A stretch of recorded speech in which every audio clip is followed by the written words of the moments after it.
Assalamu alaikum wa rahmatullahi wa barakatuh. Leo twende tukaelezane kuhusiana na maadili. Maadili ni nini? Na jamii wanapozungumzia maadili huwa tunaelewa kitu gani? Kwa leo tukae tupate faida kubwa sana kupitia channel yetu ya Nuru TV. Tufahamu maana halisi ya maadili. Kwa namna ambavyo inavyofahamika katika jamii kwamba maadili ni kwenda tofauti kinyume na vitu mlivyokubaliana. Kwa mfano kama jamii ilivyokubaliana, tuseme hivyo. Kwa mfano jamii fulani wamezoea kupita utaratibu huu. Endapo utakwenda kinyume na utaratibu ule, basi maana yake mtu fulani hajapita katika maadili ambayo yaliyopangwa. Tuende tukadadavue maana halisi ya maadili ni nini katika Qur'an. Kwanza unatakiwa ufahamu al-kalimatu, maadili, neno la maadili. Kinyume yake mtu anatekeleza mambo mabaya, ndio kinyume chake. Yaani maadili maana yake ni kutekeleza mambo mema, lakini kinyume chake ni kufanya mambo mabaya. Hiyo ndo maana halisi ya maadili. Na maadili, Qur'ani imetueleza kuhusiana na maadili mengi sana ambayo binadamu anatakiwa awe nayo. Leo nitaeleza maadili moja tu miongoni mwa maadili, na ambayo Mtume Muhammad sallallahu alaihi wasallam amesisitiza sana kutueleza ummati Muhammad sallallahu alaihi wasallam. Maadili katika Qur'an, Allah tabaraka wa taala ameeleza katika aya nyingi sana, lakini sisi tutachukua aya inayozungumzia kusamehe. Allah anasema, je, hamupendi Allah tabaraka wa taala awasamehe? Ayaghfir Allahu lakum, Allah awasamehe.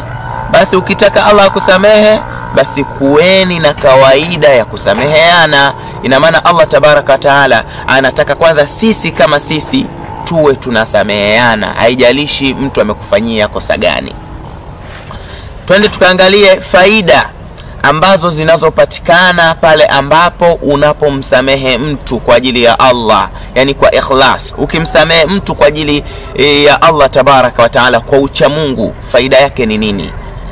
Unapomsamehe mtu, kwanza faida ya kwanza, ukaribu, upendo unajaa katika nyoyo zenu.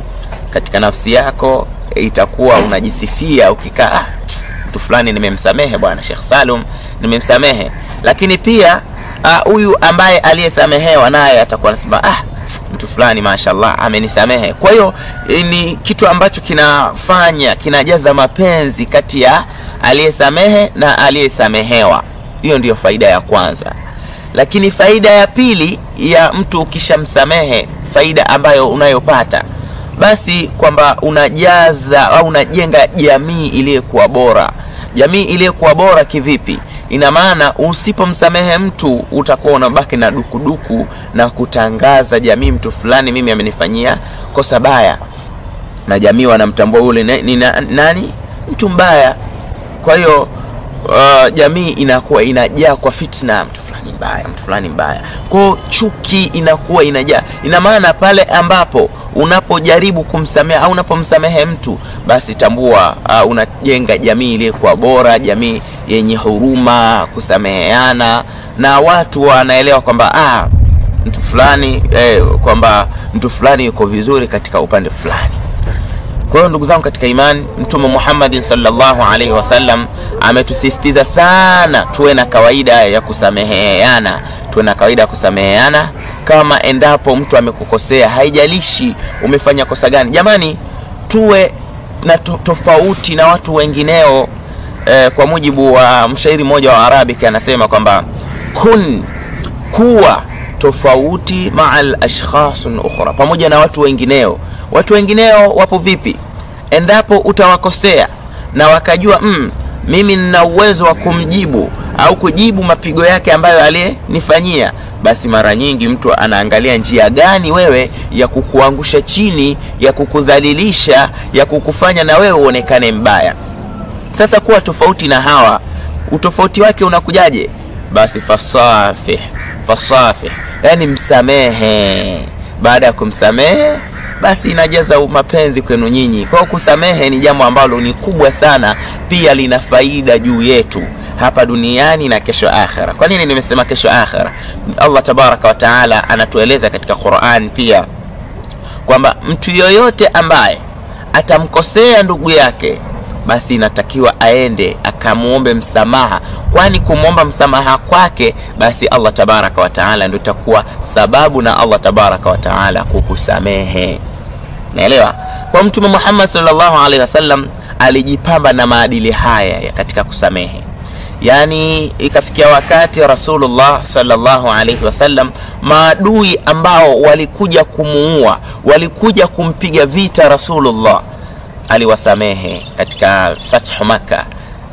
Baada ya kuona Mtume Muhammad sallallahu alaihi wasallam amewazidi nguvu, maana walikuja kumpiga Mtume Muhammad sallallahu alaihi wasallam kwa nia ya kumuua, lakini Mtume Muhammad sallallahu alaihi wasallam baada ya kuwadhibiti wale watu akamwambia, nendeni bwana, mimi sitaki kuwaua, sitaki kuwafanyia ubaya wote kwenu. Tumelana.